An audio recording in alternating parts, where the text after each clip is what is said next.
Hi hello welcome back my YouTube channel. ಹೇಗಿದ್ದೀರಾ friends? ಎಲ್ಲರೂ ಚೆನ್ನಾಗಿದ್ದೀರಾ ಅಂತ ಭಾವಿಸ್ತಾ ಇವತ್ತಿನ ಒಂದು ಬ್ಲಾಗ್ನ ಸ್ಟಾರ್ಟ್ ಮಾಡೋಣ ಬನ್ನಿ. ಇವತ್ತಿನ ಒಂದು ಬ್ಲಾಗ್ ಬಂದು ಯುಗಾದಿ ಹಬ್ಬದ ಬ್ಲಾಗ್ ಆಗಿರುತ್ತೆ. ಸೊ ಆಲ್ರೆಡಿ ನಾವು ಯುಗಾದಿ ಹಬ್ಬದಲ್ಲಿ ನವಗ್ರಹ ಪೂಜೆನ ಮಾಡಿಸಿದ್ವಿ. ಸೊ ನವಗ್ರಹದ್ದು ವಿಡಿಯೋನ ಅಪ್ಲೋಡ್ ಮಾಡಿದ್ದೆ, ಯಾಕೆಂದರೆ ತುಂಬ ಲೆಂತಿ ಆಗುತ್ತೆ, ತುಂಬ ಜಾಸ್ತಿ ಆಗುತ್ತೆ ಅಂತ ಹೇಳ್ಬಿಟ್ಟು ಪೂಜೆ ವಿಡಿಯೋನ ಆಲ್ರೆಡಿ ನಾನು ಅಪ್ಲೋಡ್ ಮಾಡಿದ್ದೀನಿ. ಹಬ್ಬದ ದಿನ ಏನೆಲ್ಲ ನಮ್ಮ ರೂಟೀನ್ ನಡೀತು ಅನ್ನೋದನ್ನು ನಾನು ಬೆಳಗ್ಗೆಯಿಂದ ಶೂಟ್ ಮಾಡಿಕೊಂಡು ನಿಮ್ಮ ಜೊತೆ ಶೇರ್ ಮಾಡ್ಕೊತೀನಿ.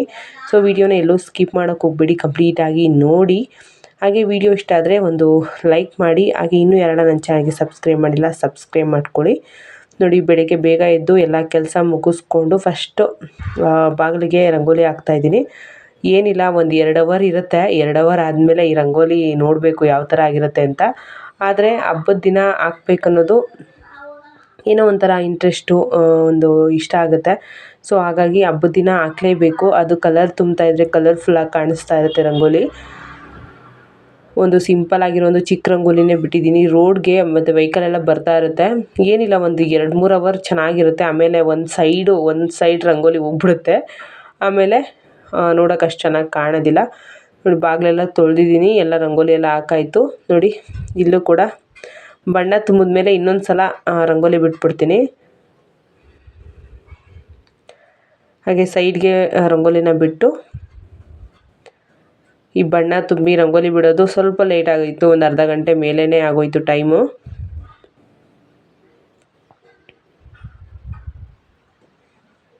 ನಾನು ನೈಟ್ ಟೈಮೇ, ನಮ್ಮ ಮನೆ ಅಕ್ಕಪಕ್ಕ ಎಲ್ಲರೂ ಕೂಡ ನೈಟ್ ಟೈಮೇ ಕೂಡ ರಂಗೋಲಿ ಬಣ್ಣ ಎಲ್ಲ ತುಂಬಿ ಬಿಟ್ಟಿದ್ರು. ಬಟ್ ನನಗೆ ಸ್ವಲ್ಪ ಇವಾಗ ಕೂಡ ವಾಯ್ಸ್ ಸ್ವಲ್ಪ ಇದಾಗಿದೆ, ಸ್ವಲ್ಪ ಕೋಲ್ಡ್ ಆಗಿದೆ, ಸ್ವಲ್ಪ ಬಾಡಿ ಪೇನ್ ಇತ್ತು. ಹಬ್ಬ ಮಾಡಲೇಬೇಕಲ್ವ, ಬೆಳಗ್ಗೆ ಎದ್ದು ಇದೆಲ್ಲ ಕೆಲಸ ಮುಗಿಸ್ಕೊತಾ ಇದ್ದೀನಿ. ವಾಯ್ಸ್ ಕೂಡ ಇವಾಗಲೂ ಕೂಡ ಸ್ವಲ್ಪ ನೀಟಾಗಿ ಬರ್ತಾ ಇಲ್ಲ ವೀಡಿಯೋದಲ್ಲಿ, ಸ್ವಲ್ಪ ಕೋಲ್ಡ್ ಆಗಿದೆ.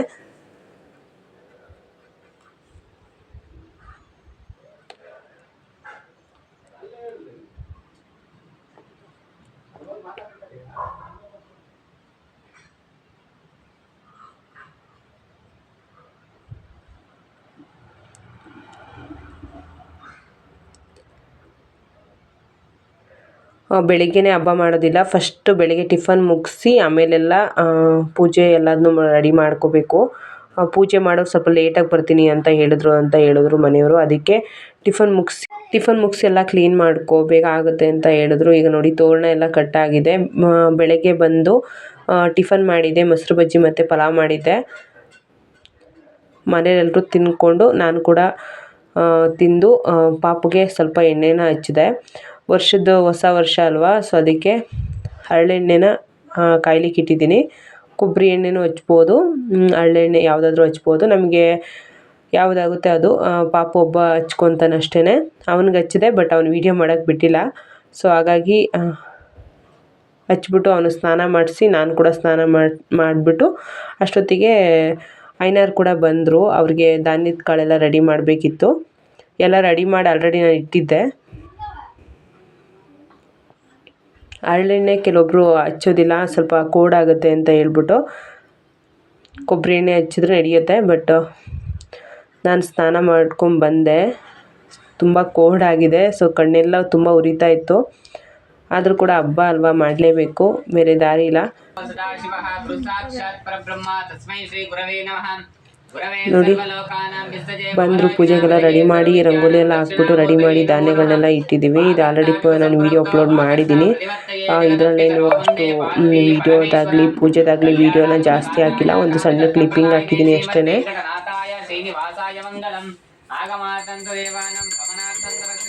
ಕಳಸ ಎಲ್ಲ ಇದು ಮಾಡಿದ್ದಾರೆ ನೋಡಿ. ಅದು ಕಳಸದ ನೀರನ್ನು ಅದಕ್ಕೆ ಗೋಮ ಆಮೇಲೆ ಹಾಲು ತುಪ್ಪ ಎಲ್ಲ ಹಾಕ್ಬಿಟ್ಟು ಅದನ್ನು ಇಡೀ ಮನೆಗೆಲ್ಲ ಹಾಕ್ತಾರೆ. ಪುಣ್ಯದ ನೀರು ಅಂತಾರೆ ಅದಕ್ಕೆ. ಸೊ ಎಲ್ಲ ಹಾಕ್ಬಿಟ್ಟು 9 ಥರದ ಧಾನ್ಯಗಳನ್ನ ಪೂಜೆ ಮಾಡಿ, ಮನೇಲಿರೋ ಮಕ್ಕಳು ಎಲ್ಲರೂ ಪೂಜೆ ಮಾಡಿ ಒಂದೊಂದು ಧಾನ್ಯನ ಅವ್ರಿಗೆ ದಾನವಾಗಿ ಕೊಡ್ತಾರೆ. ಅದು ಒಂದೊಂದು ಧಾನ್ಯ ಕೊಡುವಾಗಲೂ ಕೂಡ ಒಂದೊಂದು ಮಂತ್ರನ ಹೇಳ್ತಾರೆ. ಸೊ ಅದು ಹೇಳ್ಬಿಟ್ಟು ಎಲ್ರಿಗೂ ಕೊಡ್ತಾರೆ. ಬಟ್ ಆಲ್ರೆಡಿ ವಿಡಿಯೋ ನೋಡಿದ್ದೀರ ನೀವು. ಅದು ನೋಡಿಲ್ಲ ಅಂದರೆ ನೋಡಿ, ಇಲ್ಲಿ ಲಾಸ್ಟ್ ಎಂಡ್ ಸ್ಕ್ರೀನಲ್ಲಿ ಬರುತ್ತೆ.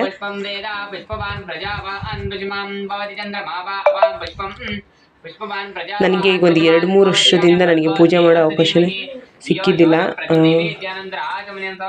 ಎಲ್ಲ ಪೂಜೆಗೆಲ್ಲ ರೆಡಿ ಮಾಡ್ತಿದ್ದೆ, ಎಲ್ಲ ಮಾಡ್ತಿದ್ದೆ, ಬಟ್ ಪೂಜೆ ಮಾಡೋಕ್ಕಾಗ್ತಿದ್ದಿಲ್ಲ. ಈ ವರ್ಷ ನನಗೆ ಪೂಜೆ ಮಾಡೋ ಅವಕಾಶನೂ ಕೂಡ ಸಿಕ್ತು. ಏನಕ್ಕೆ ಯಾಕೆ ಸಿಕ್ಕಿಲ್ಲ ಅಂದರೆ ಇರುತ್ತಲ್ವ ಮಾಮೂಲಿ ಹೆಣ್ಮಕ್ಳದ್ದು ಪ್ರಾಬ್ಲಮ್ಮು, ಮಂತ್ಲಿ ಪ್ರಾಬ್ಲಮ್ಮು. ಸೊ ಹಬ್ಬದ ಟೈಮಲ್ಲೇ ಇದೊಂದು ಹಬ್ಬ ಪೂಜೆ ಈ ಥರ ಟೈಮಲ್ಲಿ ಏನಾದರೂ ಈ ಥರ ಪ್ರಾಬ್ಲಮ್ ಆಗಿಬಿಟ್ರೆ ತುಂಬ ಹಿಂಸೆ ಆಗುತ್ತೆ. ಬಟ್ ಏನು ಮಾಡೋದು, ಬಟ್ ಏನು ಮಾಡೋಕ್ಕಾಗಲ್ಲ. 2 ದಿನ 3 ದಿನ ಆಗಿರುತ್ತೆ. ಆವಾಗ ಲೇಟಾಗಿ ಕೊಡ್ಸೋಣ ಅಂತ ಹೇಳ್ತಾರೆ. ಹಬ್ಬದಲ್ಲಿ ಕೊಡಿಸಿದ್ರೆ ಇದು ಶ್ರೇಷ್ಠವಾಗಿ ಚೆನ್ನಾಗಿರುತ್ತೆ. ಸೊ ಹಾಗಾಗಿ ಬಾಕಿ ಟೈಮಲ್ಲಿ ಕೊಡ್ಸೋಕೆ ಅಷ್ಟು ಚೆನ್ನಾಗೋದಿಲ್ಲ. ಅದಕ್ಕೆ 2 ವರ್ಷದಿಂದ ನನಗೆ ಹಂಗೆ ಆಗ್ತಾಯಿತ್ತು. ಬಟ್ ಈ ವರ್ಷ ನಂಗೆ ತುಂಬಾ ಖುಷಿ ಆಯಿತು, ಪೂಜೆ ಮಾಡೋ ಅವಕಾಶನೂ ಸಿಕ್ತು. ಬಟ್ ಮನಸ್ಸಿಗೂ ಕೂಡ ತುಂಬ ಸಮಾಧಾನ ಅನ್ನಿಸ್ತು. ಎಲ್ಲ ಪೂಜೆ ಎಲ್ಲ ಮಾಡಿ, ಧಾನ್ಯಗಳನ್ನೆಲ್ಲ ಪೂಜೆ ಮಾಡಿ.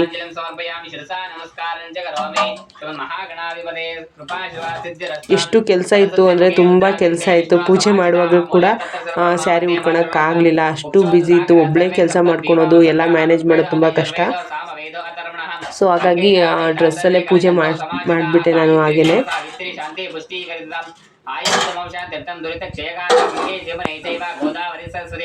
नर्मदा सिंधु कावेरी जले अस्मिन् नावाहयामि स्थापयामि पूजयामि ध्यायामि ध्यानं समर्पयामि आवाहयामि रत्नसिंहासनं समर्पयामि पादयोः पाद्यं समर्पयामि हस्तयोः अर्घ्यम् समर्पयामि मुखाम्बुजाचमनं समर्पयामि अनुग्रातमुषमेकं समर्पयामि त्र्यम्बकमन्त्रेण भस्मना परिकल्पयामि.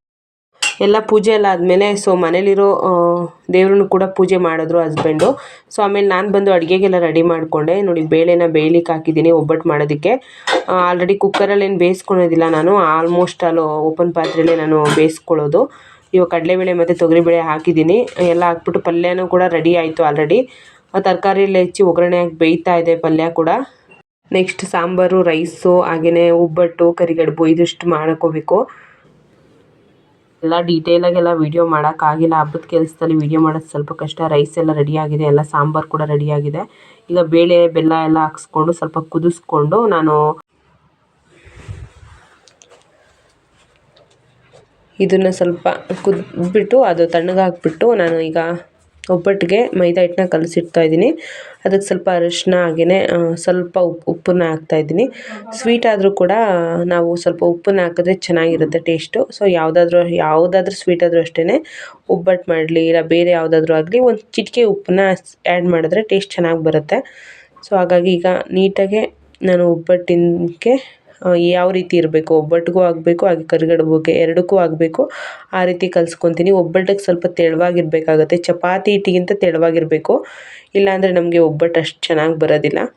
ಚಿರೋಟಿ ರವೆ ಹಾಗೆಯೇ ಮೈದಾ ಹಿಟ್ಟು ಎರಡನ್ನೂ ಮಿಕ್ಸ್ ಮಾಡಿ ಕಣ್ಕನ ರೆಡಿ ಮಾಡ್ಕೊತಾರೆ. ಇಲ್ಲಾಂದರೆ ಗೋಧಿ ಹಿಟ್ಟಲ್ಲಿ ಕೂಡ ಮಾಡ್ಕೊತಾರೆ. ನಮಗೆ ಯಾವ ರೀತಿ ಇಷ್ಟ, ಕೆಲವೊಬ್ರಿಗೆ ಕೆಲವೊಂಥರ ಇಷ್ಟ ಆಗುತ್ತೆ. ಸೊ ಹಾಗಾಗಿ ನಮಗೆ ಯಾವ ರೀತಿ ಇಷ್ಟ ಆ ರೀತಿ ಮಾಡ್ಕೋಬೇಕಾಗುತ್ತೆ.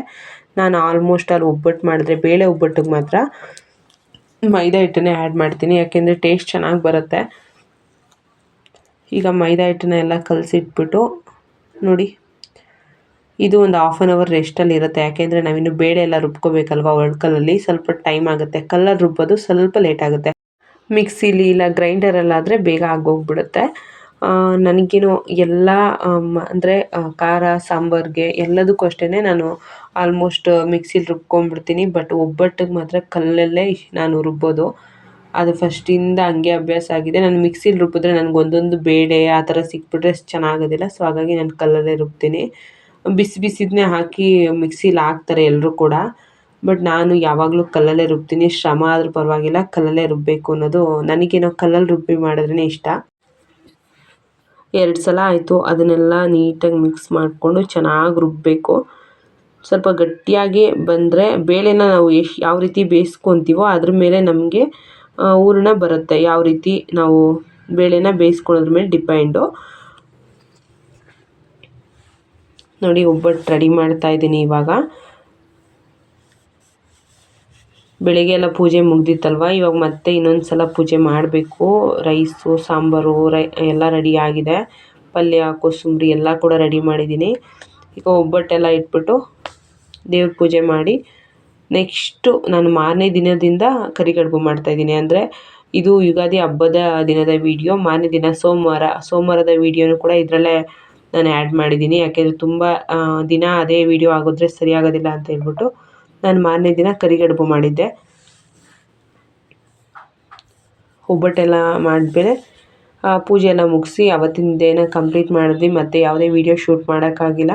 ಮಾರನೇ ದಿನ ಸೋಮವಾರ, ಅವತ್ತು ಕೂಡ ಪೂಜೆ ಎಲ್ಲ ಮುಗಿಸಿ ಸೋಮವಾರ ಇತ್ತು. ಸೋಮವಾರ ನಮ್ಮದು ವಾರ ಇರುತ್ತೆ. ಅವತ್ತು ಕೂಡ ಪೂಜೆ ಎಲ್ಲ ಮುಗಿಸಿ ಎಲ್ಲ ರೆಡಿ ಮಾಡಿಕೊಂಡು ಉಳಿದಿರೋದು ಇನ್ನೂ ಸ್ವಲ್ಪ ಬೇಳೆ ಇತ್ತು, ಅದನ್ನೆಲ್ಲ ಕುದಿಸ್ಬಿಟ್ಟು ಅದನ್ನು ಮತ್ತೆ ಕಲ್ಲಲ್ಲಿ ರುಬ್ಬಿ ಮತ್ತು ಕರಿಗಡುಬಿಗೆ ರೆಡಿ ಮಾಡ್ಕೊತಾ ಇದ್ದೀನಿ.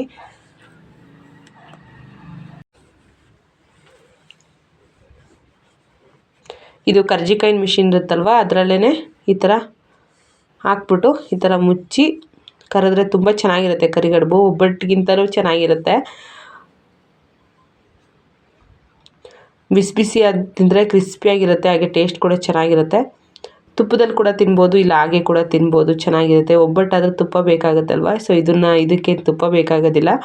ಹಾಗೆ ಕೂಡ ತಿನ್ಬೋದು.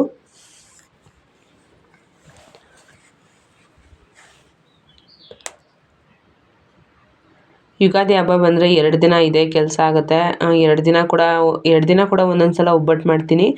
ಇಲ್ಲಾಂದರೆ 2 ದಿನವೂ ಒಬ್ಬಟ್ಟು ತಿನ್ನೋದಕ್ಕೆ ಬೋರ್ ಆಗುತ್ತೆ ಅಂತ ಹೇಳ್ಬಿಟ್ಟು ಫಸ್ಟ್ ಡೇ ಯುಗಾದಿ ಹಬ್ಬದ ದಿನ ಒಬ್ಬಟ್ಟು ಮಾಡಿಬಿಟ್ಟು ಮಾರನೇ ದಿನ ಕರಿಗಡುಬು ಮಾಡ್ತೀನಿ. ಎಣ್ಣೆನ ಕಾಯ್ಲಿಕ್ಕೆ ಇಟ್ಟು ಕರಿಗಡುಬು ರೆಡಿಯಾಗಿತ್ತು ಅಲ್ವಾ, ಎಣ್ಣೆ ಕೂಡ ಚೆನ್ನಾಗಿ ಕಾದಿತ್ತು. ಈಗ ಒಂದೊಂದೇ ಹಾಕ್ಕೊತಾ ಇದ್ದೀನಿ. ಒಂದು ಕಡೆ ನೀಟಾಗಿ ಬೆಂದಾದಮೇಲೆ ಇನ್ನೊಂದು ಕಡೆ ಮಿಕ್ಸ್ ಮಾಡ್ಕೋಬೇಕು. ಇಲ್ಲಾಂದರೆ ಅದರೊಳಗಿರೋ ಹೂರಣ ಎಲ್ಲ ಹೊರಗೆ ಬಂದುಬಿಡುತ್ತೆ. ಅದು ಎಲ್ಲ ಎಣ್ಣೆ ಒಳಗೆಲ್ಲ ಮಿಕ್ಸ್ ಆಗಿಬಿಟ್ಟು ಕಪ್ಪಾಗ್ಬಿಡುತ್ತೆ.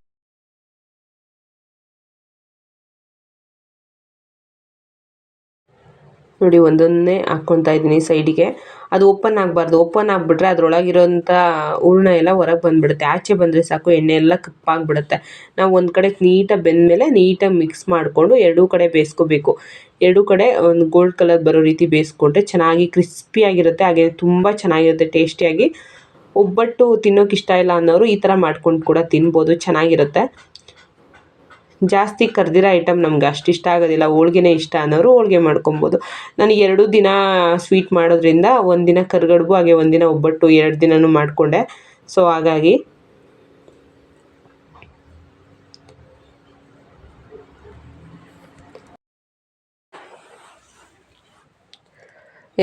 ಇದೆಲ್ಲ ರೆಡಿ ಮಾಡಿಕೊಂಡು ಊಟ ಎಲ್ಲ ಮುಗಿಸಿ ಸಂಜೆ ಈಗ ಚಂದ್ರನ ನೋಡಬೇಕು ಅಲ್ವಾ, ಒಂದು 4-5 ಗಂಟೆಗೆ ಚಂದ್ರನ ನೋಡೋಕ್ಕೆ ಅಂತೇಳ್ಬಿಟ್ಟು ರೆಡಿಯಾಗಿ ನಿಂತ್ಕೊಂಡ್ವಿ. ನಮ್ಮ ಕಡೆ ಎಲ್ಲ ಚಿಕ್ಕ ಮಕ್ಕಳಿಗೆ ಸೀರೆ ಎಲ್ಲ ಉಡಿಸ್ತಾರೆ. ಒಂದು 10 ವರ್ಷದ ಮಕ್ಕಳಿಗೆ, 10 ವರ್ಷದ ಹೆಣ್ಮಕ್ಳಿಗಿಂತನೂ ಸೀರೆ ಉಡಿಸ್ತಾರೆ. ಅದೇನೋ ಆ ಮಕ್ಕಳಿಗೆ ಆ ಸೀರೆ ಉಟ್ಕೊಂಡು ಚಂದ್ರನ ನೋಡೋದೇ ಒಂದು ಖುಷಿ. ಬಟ್ ಆ ಚಂದ್ರನ ನೋಡಾದ್ಮೇಲೆ ಎಲ್ರಿಗೂ ಹಿರಿಯರಿಗೆಲ್ಲ ಕಾಲಿಗೆ ಬಿದ್ದು ಆ ಬೇವು ಬೆಲ್ಲ ಎಲ್ಲ ಕೊಟ್ಟು ಅಲ್ಲಿಗೆ ಯುಗಾದಿ ಹಬ್ಬ ಕಂಪ್ಲೀಟ್ ಆಗುತ್ತೆ. ತುಂಬ ಮೋಡ ಮುಚ್ಕೊಂಡಿತ್ತು, ಚಂದ್ರ ಕಾಣಿಸ್ತಾ ಇರಲಿಲ್ಲ. ಸ್ವಲ್ಪ ಕತ್ತಲೆ ಆಗಿದೆ, ಒಂದು 6 ಗಂಟೆ 6:15 ಆಗಿದೆ ಮೋಸ್ಟ್ಲಿ. ಇವಾಗ ಸ್ವಲ್ಪ ಕಾಣಿಸ್ತಾ ಇದೆ ನೋಡಿ. ಇಲ್ಲೇ ಚಿಕ್ಕದಾಗಿ ಕಾಣಿಸುತ್ತೆ ನೋಡಿ, ನಿಮಗೆ ಝೂಮ್ ಆಗಿ ತೋರಿಸ್ತಾ ಇದ್ದೀನಿ, ಅಷ್ಟು ಕ್ಲಿಯರಾಗಿ ಕಾಣಿಸ್ತಾ ಇಲ್ಲ. ಎಲ್ರಿಗೂ ಕೂಡ ಒಳ್ಳೆಯದಾಗಲಿ.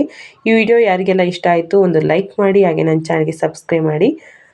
Thank you. ಕೊನೆವರೆಗೂ ಯಾರೆಲ್ಲ ವಿಡಿಯೋ ನೋಡಿದ್ದೀರಾ, ಥ್ಯಾಂಕ್ ಯು ಸೋ ಮಚ್. ಮತ್ತೆ ಮುಂದಿನ ವಿಡಿಯೋ ಜೊತೆ ಸಿಗ್ತೀನಿ. Bye friends.